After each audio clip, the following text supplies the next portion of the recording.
안녕하세요. 나이민의 피부과 노유진 원장입니다. 여드름 흉터 고민이시죠? 여드름 흉터는 사실 구조적으로 세 가지 정도로 나눕니다. 아이스픽 스카, 박스카로 해서 네모 상자같이 패인 흉터, 또 하나는 롤링 스카라고 불리는 큰 이 세 가지 분류를 하는데, 사실 여드름 흉터가 생기는 것 중에는 잘못되게 짜서 생기는 경우도 굉장히 많아요. 염증 자체보다 손을 잘못대면서 흉터가 남는 거죠. 어떻게 보면 손톱 흉터인 경우도 많다는 뜻이에요. 가장 근본적인 거는 염증을 덜 올라오게 하는 방안이 중요할 수 있습니다. 여기에는 식습관이 굉장히 중요하세요. 여드름을 악화시키는 식습관에 가장 먼저 생각하시는 게 밀가루가 있습니다. 그 중에 국수, 라면, 빵, 과자들이 있어요. 슬프시죠?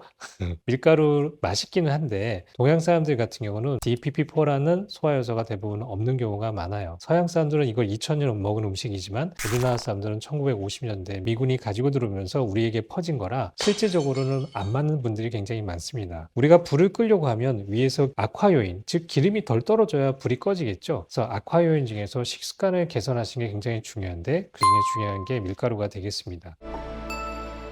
두 번째는 유제품이 있어요. 유제품 같은 경우에는 이렇습니다. 우리가 이상적인 우유라는 거는 젖소가 새끼를 베었을 때만 나와야 되는 게 우유인데 지금 우리가 먹는 것은 다 가공유라고 불러요. 뭔가 변형이 많이 되어 있는 거거든요. 내가 아무리 유제품을 먹어도 나는 이런 염증 반응이 안 생겨. 그러면 아니에요. 하지만 나는 먹을 때 자주 생기고 배가 아프고 이런 경향들을 보이신다면 제한하시는 게 중요합니다. 세 번째는 발효. 발효식품 중에서 특히 발효주가 있어요. 맥주, 와인, 막걸리 같은 계열이 이런 염증 반응을 심하게 만드니까 악화 요인을 줄여가는 것도 중요한 포인트가 되겠습니다.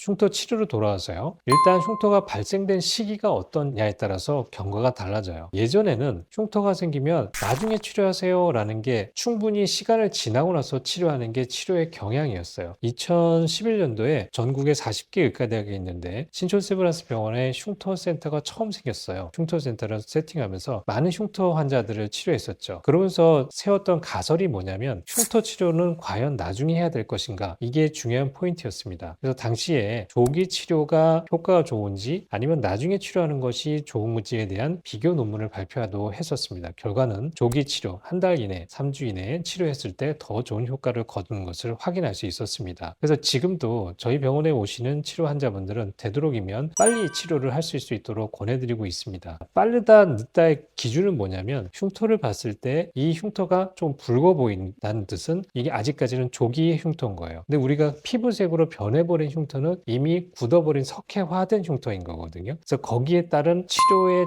접근도 차이가 있습니다. 붉음증이 있을 때는 조금 더 회복되어질 가능성이 훨씬 많은 겁니다. 일단 피부색으로 완전히 석회화된 경우는 사실 굳어져 버린 흉터를 조직을 다시 깨트려서 그곳에 새로운 콜라겐이 차들어오게 하는 거니까 조금 더 치료 경과가 떨어지는 거죠. 그래서 여드름이 발생해서 흉터가 고민이시라면 염증 반응을 빨리 잡으면서 흉터에 대한 빠른 치료가 들어가면 조금 더 다른 결과를 거둘 수 있다. 꼭 강조드리고 싶습니다.